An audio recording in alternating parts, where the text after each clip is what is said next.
GêmeaCast. Direito sem juridiquês. Olá, pessoal, tudo bem? Estamos começando a nossa segunda edição do GêmeaCast, um podcast voltado para pessoas, consumidores, pequenos e médios negócios, sempre trazendo conteúdo relevante para todos vocês. E hoje é um prazer imenso ter aqui a doutora Jaqueline Menezes. A doutora Jaqueline Menezes vai falar um pouquinho sobre liderança, esse tema tão fundamental e carente no nosso país, eu acho que no mundo inteiro. E eu gostaria de fazer uma breve apresentação. O currículo é extenso, eu vou só fazer um resumo do histórico da doutora Jaqueline. É pedagoga especialista em gestão de pessoas pela PUC Paraná, mestre em engenharia da produção com ênfase em mídia e conhecimento, coach certificada pela ICI e membro da ICF, com formação em Meta Coaching System International, é pesquisadora de liderança, gestão contemporânea e PNL aplicada à gestão, atua desde 98 na formação de gestores e líderes, com vivência de mais de 20 anos com treinamento e desenvolvimento de adultos, tendo como foco a formação de líderes, e é autora do livro A Jornada do Líder, que é esse aqui, para quem tiver interesse. Eu tive a honra de ganhar esse livro da doutora Jaqueline e ter o prazer de recebê-la aqui. Jaque, tudo bem com você? Tudo ótimo. Jaque, obrigado, antes de mais nada, pela tua presença. Júnior, é um prazer estar aqui para conversar de um tema que é o meu dia a dia, né, na Menezes Consultoria, e tratar disso principalmente para gestores, né, de pequenas e médias empresas, é uma grande satisfação para mim. Jaque, para mim, mais ainda, por ter sido teu coach e depois mentorado, é isso? Isso, meu coach e meu mentorado. Né? Com muito prazer. Ter tido prazer e, enquanto coach e mentorado, posso dizer da importância que foi na minha vida profissional, né, que foi o nosso foco no nosso coach e mentoring. Então, eu tenho certeza que a gente vai trazer um conteúdo muito, muito relevante para quem não conhece isso e para quem conhece também se aprofundar um pouquinho mais. E eu queria perguntar antes, para dar início à nossa conversa, sobre como liderar. Essa é uma pergunta que muita gente, eu acho que não desconhece até esse termo e que você vai poder nos ajudar, que é como liderar no mundo BANI. Ok. O conceito BANI, ele foi desenvolvido pelo antropólogo e autor norte-americano Jamais Cassill. Esse conceito, ele remete muito à realidade que nós estamos vivendo no mundo atual, que é uma realidade, é um conceito, uma sigla, né? BANI, de frágil, ansioso, não linear e incompreensível. É uma realidade que nós estamos suscetíveis, né, a catástrofes a qualquer momento. As empresas hoje, elas se sentem construídas sobre uma base dinâmica sujeita a mudanças bruscas e inesperadas. Nós estamos vivendo um mundo ansioso, né? Um medo constante por essa fragilidade. Isso gera ansiedade. Nós estamos numa realidade não linear. Os eventos parecem desconectados, desproporcionais, né? E há um esgotamento muito grande pelo isolamento social. O mundo BANI, ele também é um mundo incompreensível. Aquela lógica, né, que nós tínhamos com respostas muito padronizadas se perdeu. Nós precisamos de dados, mas mais dados, às vezes, fica contraproducente, sobrecarregando a capacidade de entender o mundo. Então, essa realidade aqui é uma realidade que é nova e que precisa ter contrapontos. O primeiro é que essa fragilidade, ela pode ser fortalecida por resiliência e momentos de respiro. A ansiedade gerada por esse contexto, ela pode ser facilitada por mais empatia e atenção plena. Esse mundo não linear, ele exige de nós um olhar atento ao contexto e um exercício constante de flexibilidade.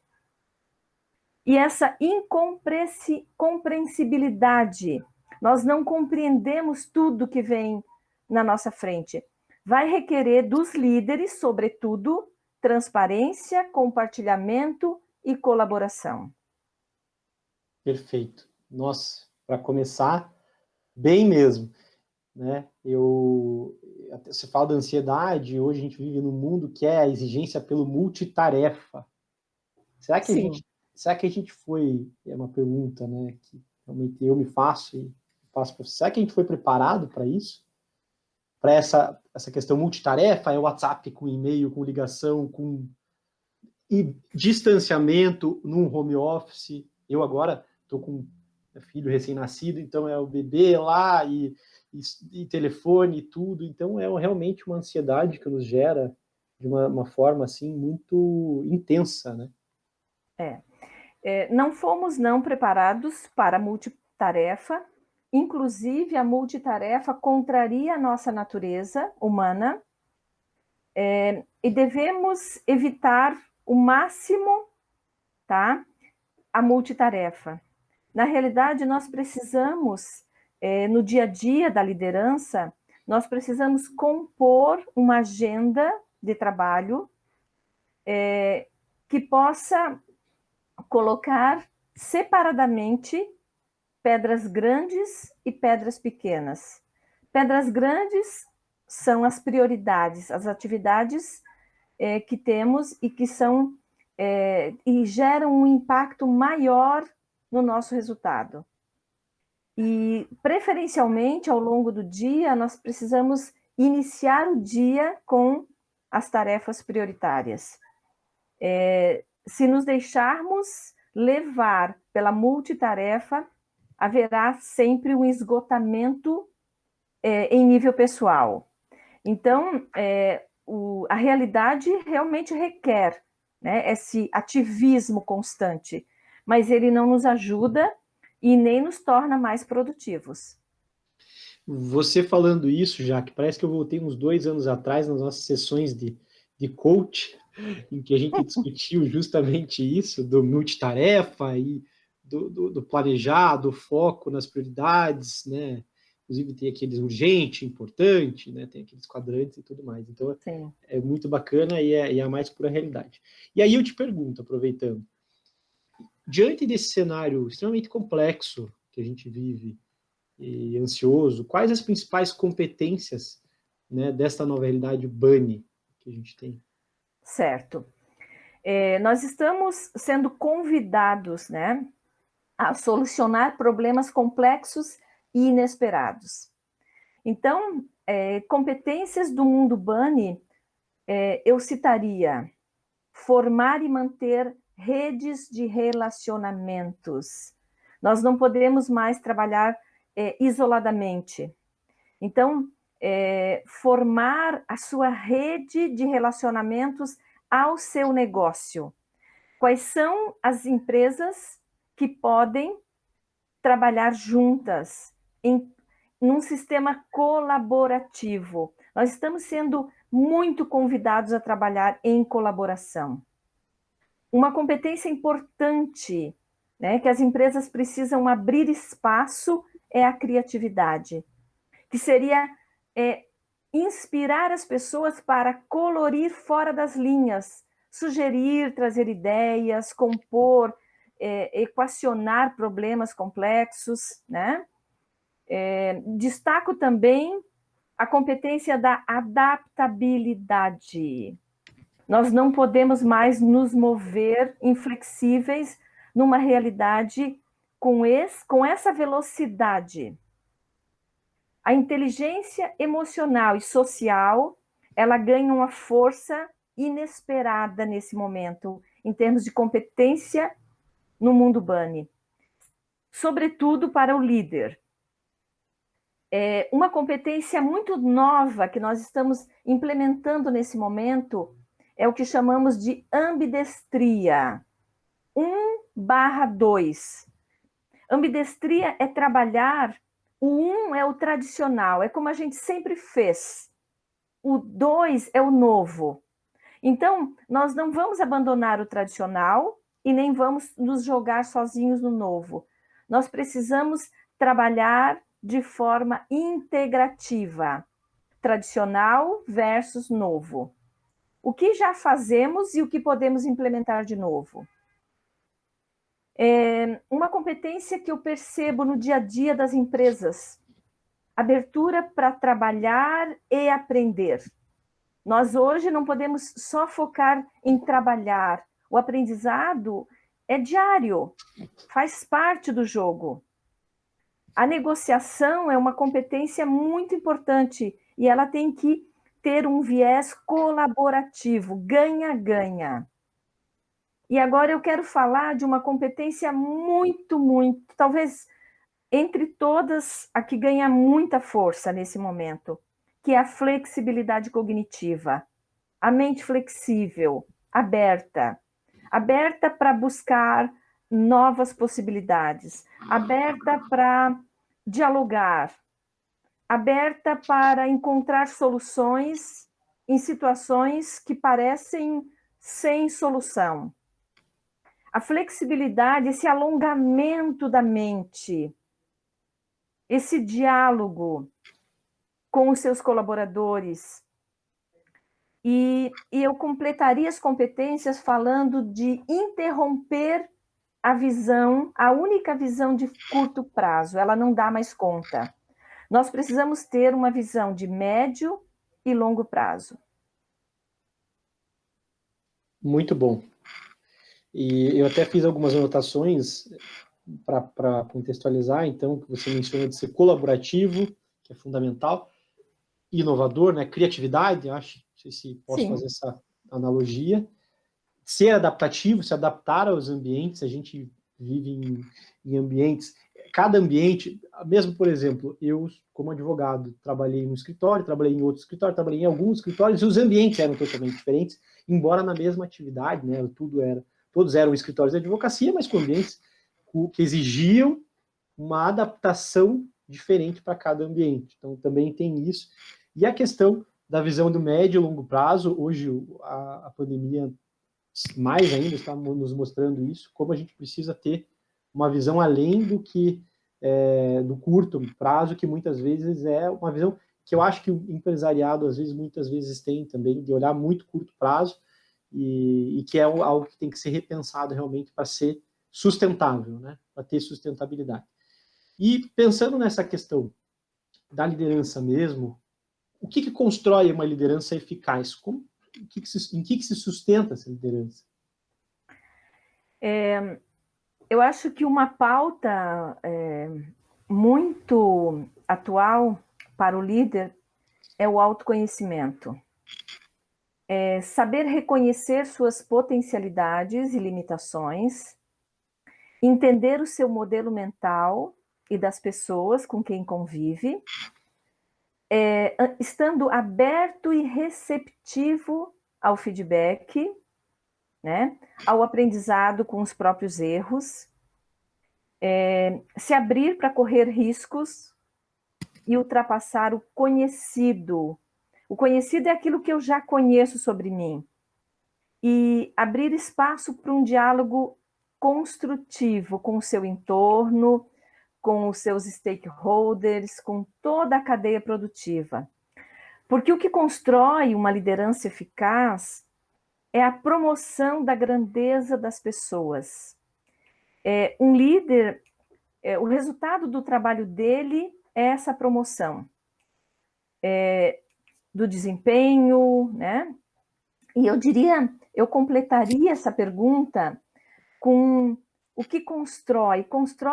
O que constrói é o estabelecimento de conexões, que é o grande desafio do século XXI.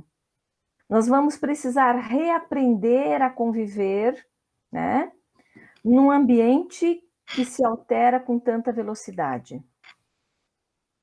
Perfeito. Você começou falando autoconhecimento para um líder, né, uma construção de uma liderança eficaz. Passou pelo feedback, que é algo, né, fundamental para um ambiente coletivo, ultrapassar, né, o conhecido, e que o líder promove a grandeza das pessoas, inspira as pessoas e Sim. cria conexões. E eu queria fazer uma pergunta de um desses itens, que é o do feedback. Como que funciona esse tal do feedback? Porque é uma coisa que as pessoas confundem. O feedback, eu vou lá, vou dar o feedback para ele. E aí chega lá já, cabeça quente, né, estourando. É isso? O que é o feedback, afinal? Como que ele funciona? Ele tem uma técnica ou ele cada um faz do seu jeito? Fala um pouquinho do feedback pra gente. Olha, esse tema daria um podcast completo, né? É um Vamos tema. fazer. Um dia a gente vai fazer, tá? Tá Podemos convidado, tá fazer feito convite. podemos trabalhar, porque é uma das grandes ferramentas da liderança, né? Eu diria que dar feedback é uma maestria, né, do líder, que começa com a separação entre a pessoa e o que ela faz. Nós costumamos colocar essas duas questões muito integradas. E nesse momento, o líder perde a oportunidade de dar esse retorno para as pessoas. Porque todos nós precisamos saber como estamos indo.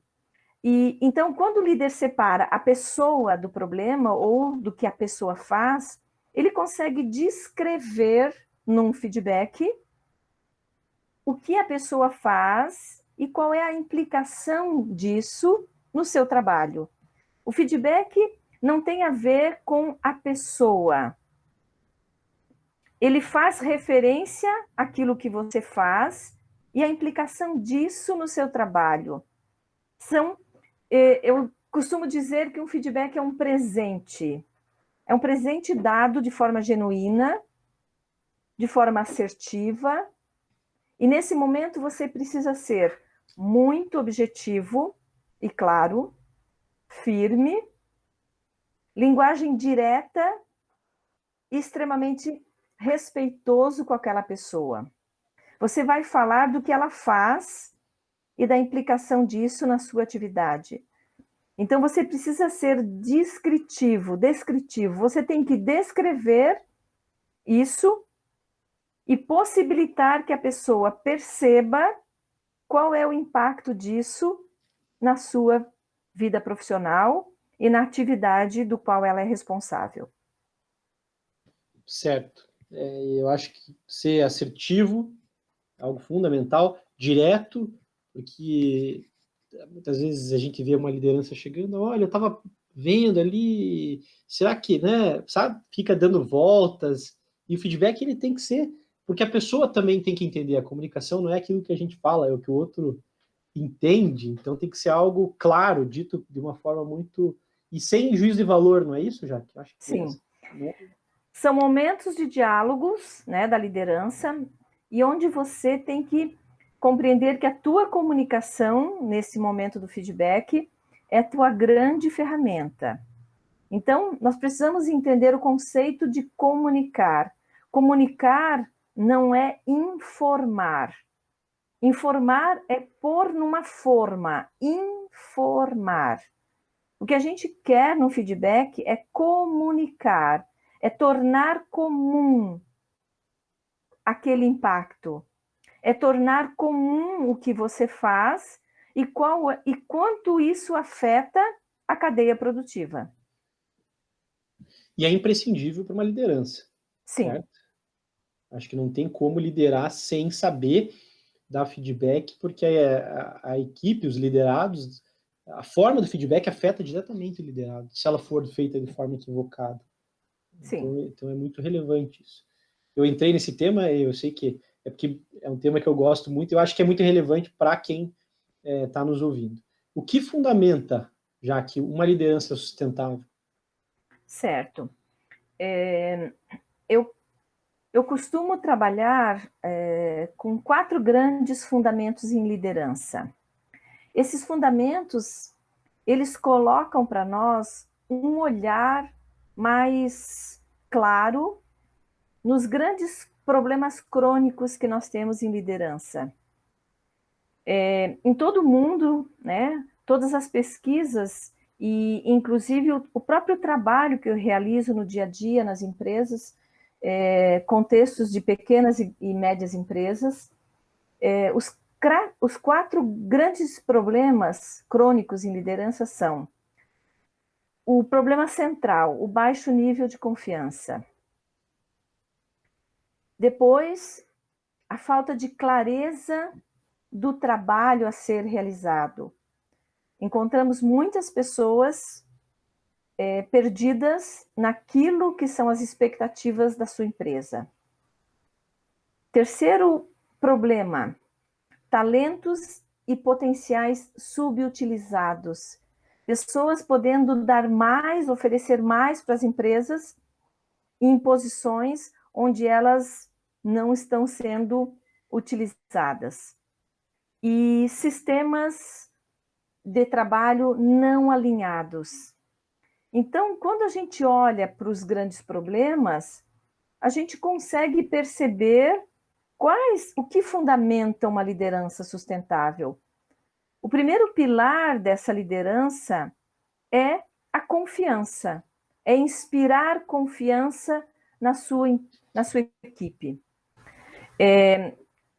Para ser mais prático, observe quando você trabalha com alguém que não confia no seu trabalho. Ou, por outro lado, observe como é o efeito de trabalhar com alguém que você não confia. A confiança, ela afeta tudo que você faz como líder. Por isso é o grande e primeiro imperativo da liderança.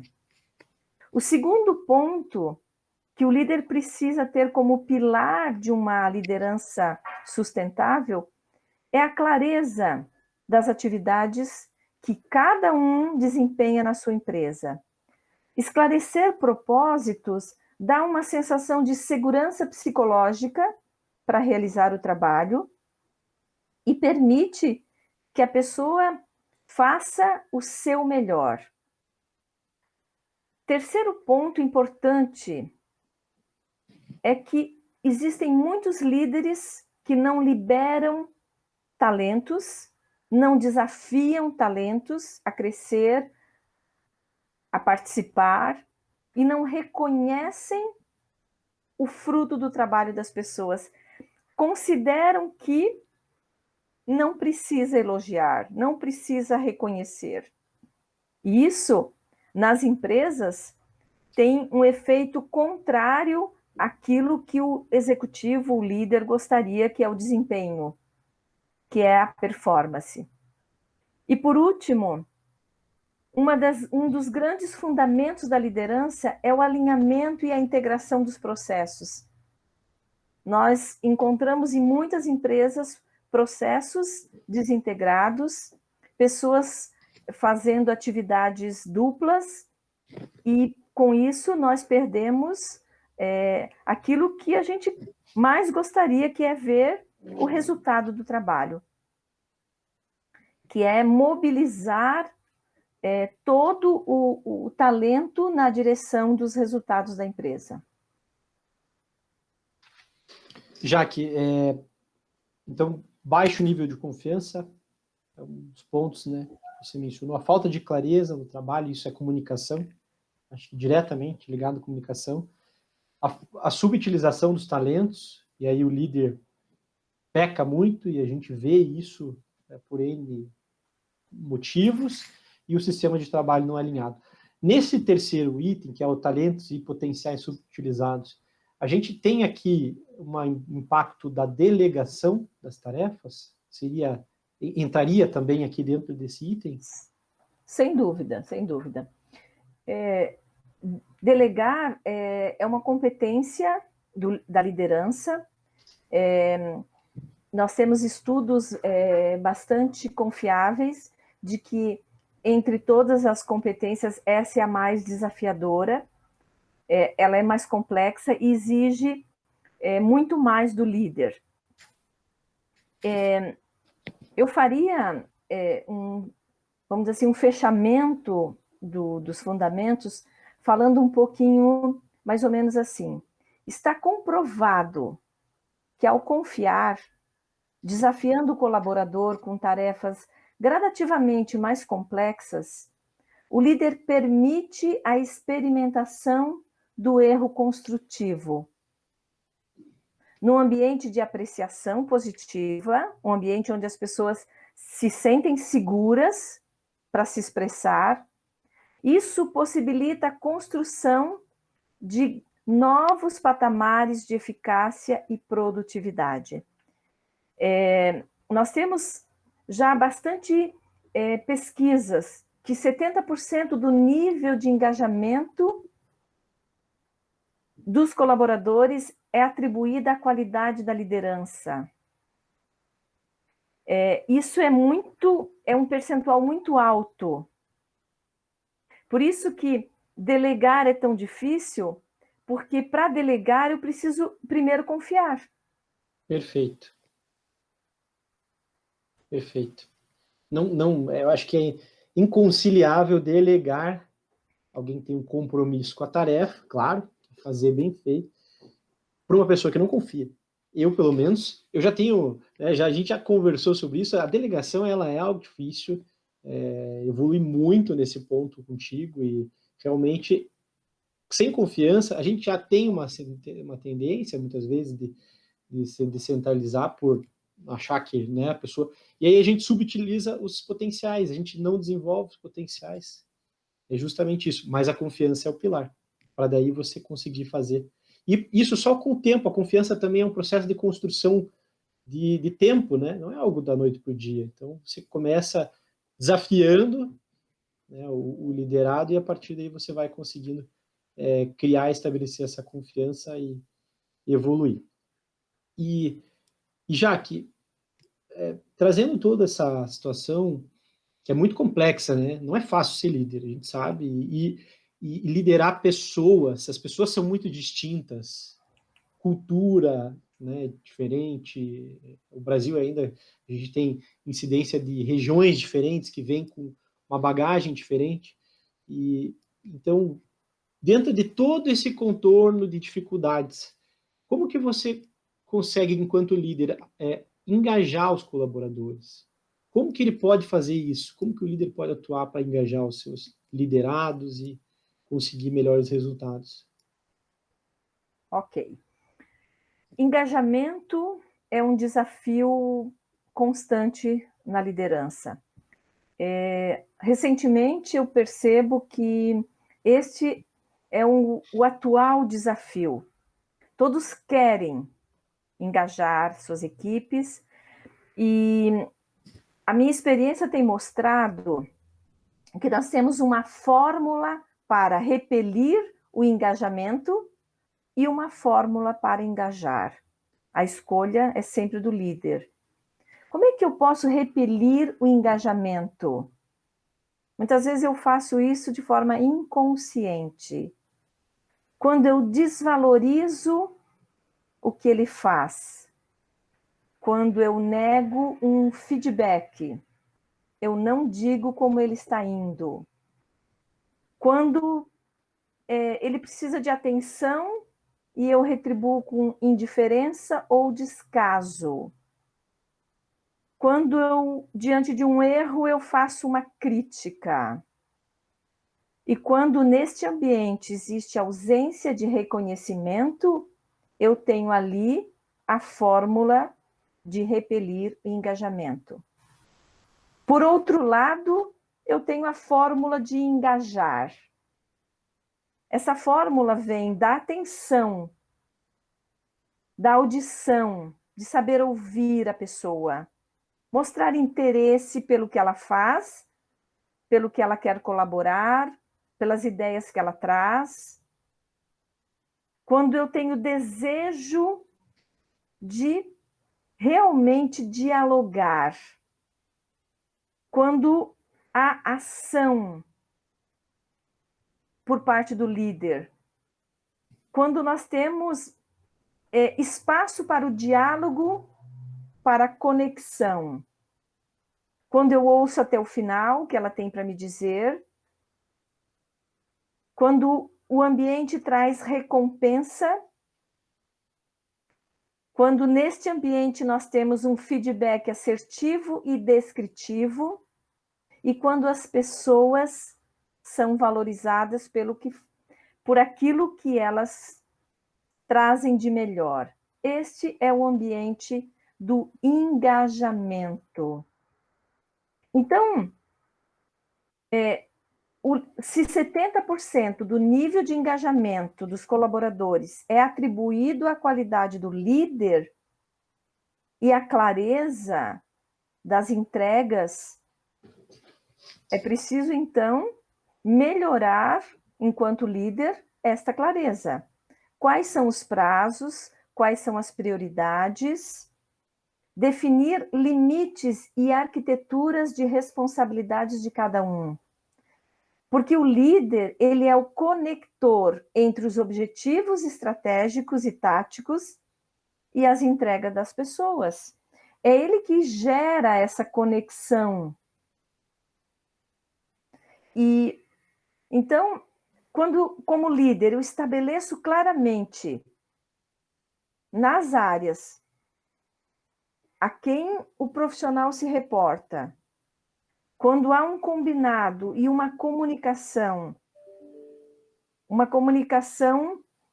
que torna comum a distribuição de tarefas, quando eu tenho um quadro referencial e um placar de resultados, certamente o engajamento ele será resultado desse ambiente. Ótimo. É uma reflexão. A gente fica no dia a dia, eu gosto de falar que você sobe na rodinha do hamster, que fica correndo, e aí você fica correndo, né? O hamster naquela analogia de que não olha para nada e não sabe para onde está indo e não sai do lugar. Mas quando a gente para discutir um assunto assim, a gente faz uma reflexão, autorreflexão, e essa autorreflexão, que é o autoconhecimento também, tá? Acho que tem total vínculo, ela traz resultados, inclusive, para a organização, né? Ainda mais quando você está numa posição de liderança. Mesmo se você não tiver, enquanto liderado, você também influencia. Não é que é só o líder que deve se preocupar com isso. Não, é toda a equipe. Mesmo se você tiver no início de carreira, júnior, pleno, não importa, né? Isso é relevantíssimo. E você estava falando de engajamento, e eu até me veio uma palavra na cabeça que eu não sei se teria essa correlação com o engajamento, que seria empatia. A empatia, ela tem esse impacto, que é a empatia de se colocar no lugar do outro, né? A gente fala em relação ao engajamento para o líder ter essa empatia tem relação direta com o engajamento ou é uma outra aplicação, uma outra correlação? Nós introduzimos essa conversa falando do mundo bunny, né? Um mundo ansioso, frágil. Esse mundo ele está requerendo, por parte de líderes e colaboradores, muita empatia. A empatia, ela descreve também a fórmula do engajar, que é demonstrar interesse, se colocar no lugar, gerar diálogo, conexão, recompensa, assertividade. Então, como é que nós lidamos com o mundo bunny? Com mais transparência, mais empatia e diálogo construtivo. Perfeito. Excelente. Jaque, e a gente já está se encaminhando para o final, mas eu queria, para a gente concluir praticamente aqui, pedir para que você, porque a gente fala aqui muito para pequeno e médio empresário, e muitas vezes a gente sabe que esse público é o público que está até mais afastado dessas questões de liderança, quase que como se não fosse para ele, para minha empresa, isso daí é grande empresa, né? Uma multinacional, a liderança, os líderes e tal. Mas eu tenho um pequeno negócio, sou um comerciante, às vezes é ele, mais um, mais dois atendentes, enfim, poucas pessoas, um pequeno restaurante, negócio familiar, e aquela questão da liderança é uma questão tão distante. E aí eu te pergunto, o impacto, como aplicar para é viável também essa aplicabilidade para um pequeno negócio? Vale a pena para contextualizar um pouquinho para esse público? Certo. Eu diria que é indispensável, né? Seja pequeno ou médio empresário, se você tem um pequeno negócio, se você quer crescer, né? Se você quer manter teus talentos, gerar sustentabilidade no seu negócio, é muito importante que você construa uma cadência de responsabilidades no teu negócio. E para isso, nós fomos muito, tivemos muito reforço para as competências técnicas. Então, um pequeno negócio, ele tem um foco muito direto para as competências técnicas, né, daquela área de atuação. Mas é preciso incorporar algo a mais. Isso seria as competências comportamentais da sua liderança. Isso pode trazer para você, e eu daria isso em 3 passos, um horizonte de crescimento.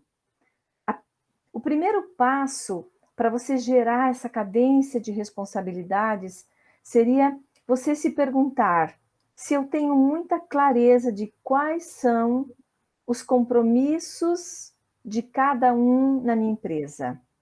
Quais são os compromissos assumidos de cada um? Será que isso está bem claro?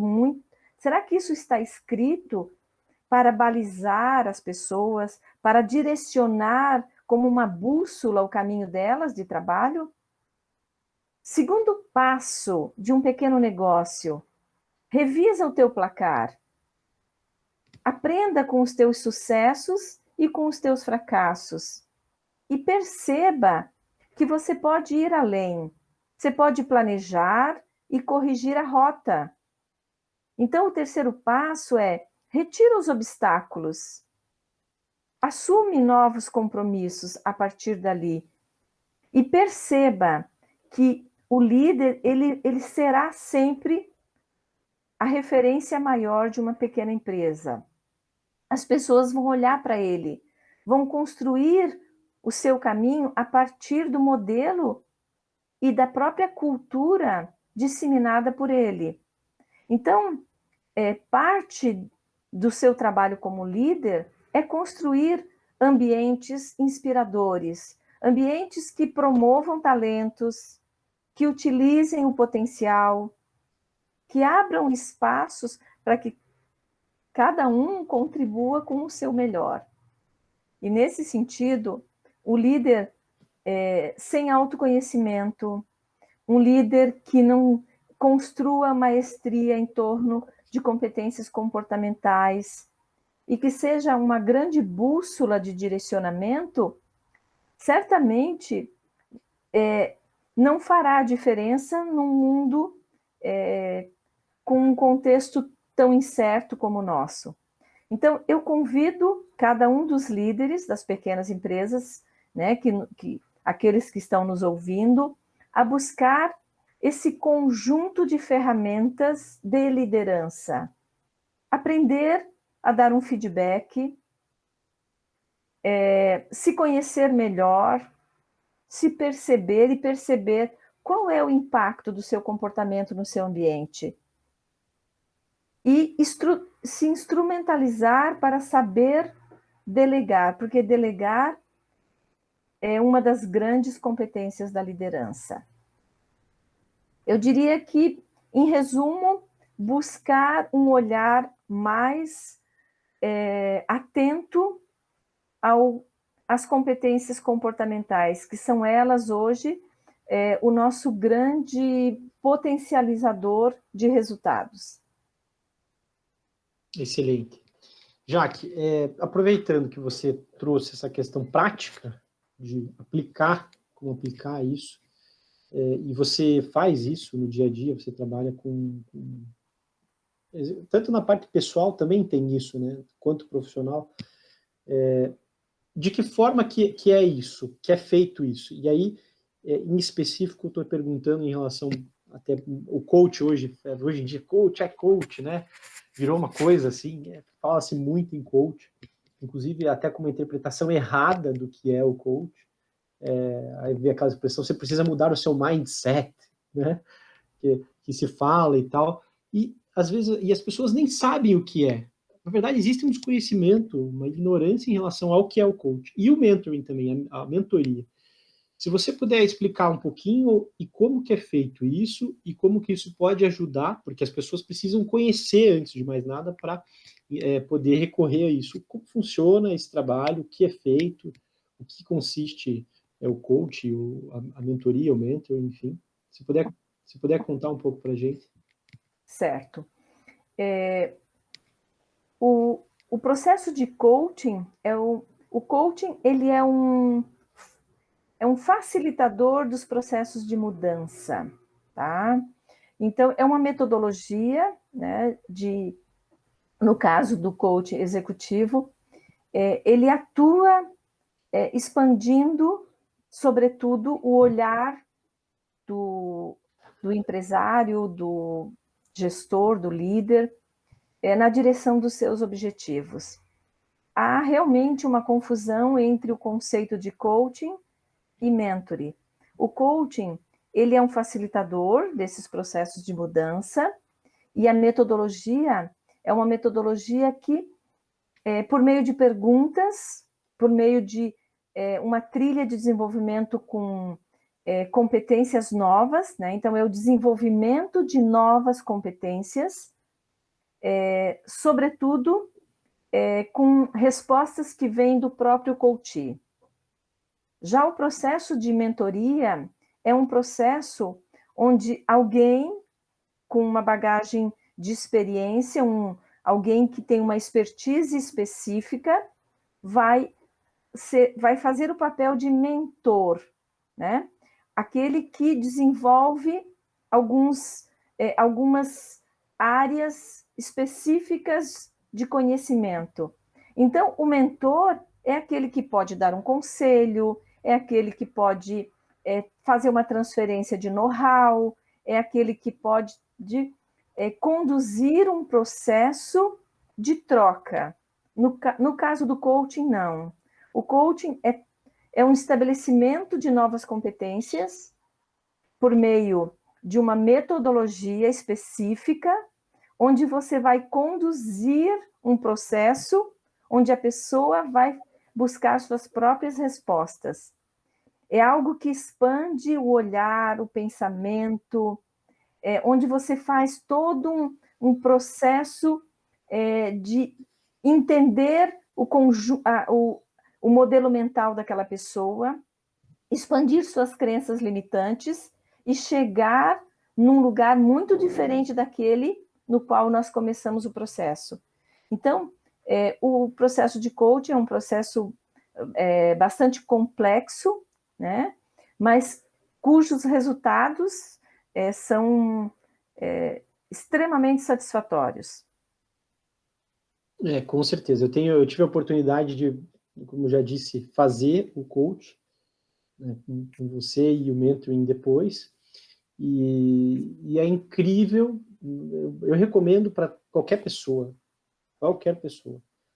Talvez não seja para mim, mas para qualquer pessoa, porque é uma descoberta, um autoconhecimento que te gera por meio dos questionamentos que vão sendo feitos, que às vezes estão postos e você não enxerga na tua autoexistência ali, de você não, né, ter essa provocação, porque você está tão ali no dia a dia que você realmente, aquilo já se tornou, às vezes, a crença limitante, que é algo que é muito tratado, né, de você colocar, às vezes, uma ideia que é um sabotador, não sei se poderia chamar assim, mas realmente é algo que transforma.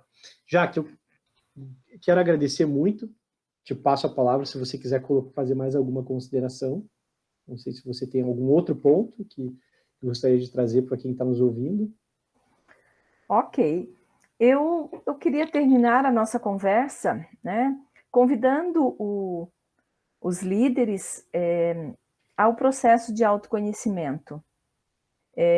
Convidá-los a, de vez em quando, né, você fazer uma pausa e visitar a si mesmo. Você se permitir se conhecer, porque se eu me conheço, eu me gerencio. A falta de percepção, às vezes, de si mesmo, né, do impacto causado do seu comportamento nas pessoas, isso vamos dizer assim, é um grande desafio para esse momento. Nós temos aí uma percepção, muitas vezes parcial, do nosso autoconhecimento, e momentos assim, momentos em que você pode se conhecer e se perceber melhor, ativam o seu melhor, né? Ativam a sua melhor liderança. Porque você líder, você não nasceu com as suas crenças, valores, com as suas experiências. Foi a sua trajetória pessoal que construiu isso. O que você faz, você aprendeu, né? Isso inclui os nossos medos, temores, a nossa linguagem, as nossas formas de interação. Você tem um próprio conjunto de ferramentas para viver no mundo. No momento em que você consegue expandir isso, no momento em que você aprende a se observar, né? Como é que eu reajo às mudanças desse mundo? Qual é o impacto que isso tem dentro de mim? No momento em que eu abro um espaço para o meu desenvolvimento, eu consigo contagiar todo o meu ambiente. E contagiando o meu ambiente, né, que é liderando primeiro a si mesmo, depois as pessoas e ao seu próprio negócio, certamente eu vou conseguir melhores resultados. E não só em âmbito, claro, pessoal, porque você tem que motivar, engajar, mas resultados também, resultados de financeiro, não só financeiro, com fornecedores, stakeholders, negociações. Eu acho que uma coisa leva a outra, puxa a outra. Sem essa base, você não consegue fazer todo o resto, me parece, né? E a gente sente na pele, quem rodou o ambiente de trabalho, como eu falei no início, em alguns escritórios, cada escritório tem o seu ambiente, tem a sua característica, e isso é muito da liderança, da cultura, né, do ambiente, dos valores, e é fantástico como isso realmente impacta no dia a dia da organização. Jaque, quero agradecer imensamente o teu tempo, a tua disponibilidade para trazer esse conteúdo que é imperdível. Sou seu fã, você já sabe disso. Vou colocar aqui mais uma vez, porque a gente tem algum pessoal que pode nos ver, nos assistir no YouTube também. O nome do livro é A Jornada do Líder, Fundamentos, Ferramentas e Lições de Liderança. Onde que acha, Jaque, esse livro? Eu vou te passar, então, o link que nós temos para a aquisição do livro, de modo que você possa compartilhar com as pessoas e aqueles que se interessarem possam, com mais facilidade, encontrar o caminho da aquisição desse livro, ok? Perfeito, Jaque. Mais uma vez, muito obrigado. Então, a gente vai disponibilizar o link. Mais um GMAcast, pessoal. Agradeço muito por vocês terem nos acompanhado, sempre querendo trazer aqui conteúdo relevantíssimo, apesar de sermos um escritório de advocacia, o direito hoje é multidisciplinar, como todas as áreas, então a gente precisa também sensibilizar as pessoas com relação a esses temas, esse tema de hoje, especialíssimo, e eu fico muito grato aí por vocês nos acompanharem. Jaque, mais uma vez, muito obrigado e obrigado a todos. Prazer imenso de participar aqui com você. Grande abraço. Sempre um prazer.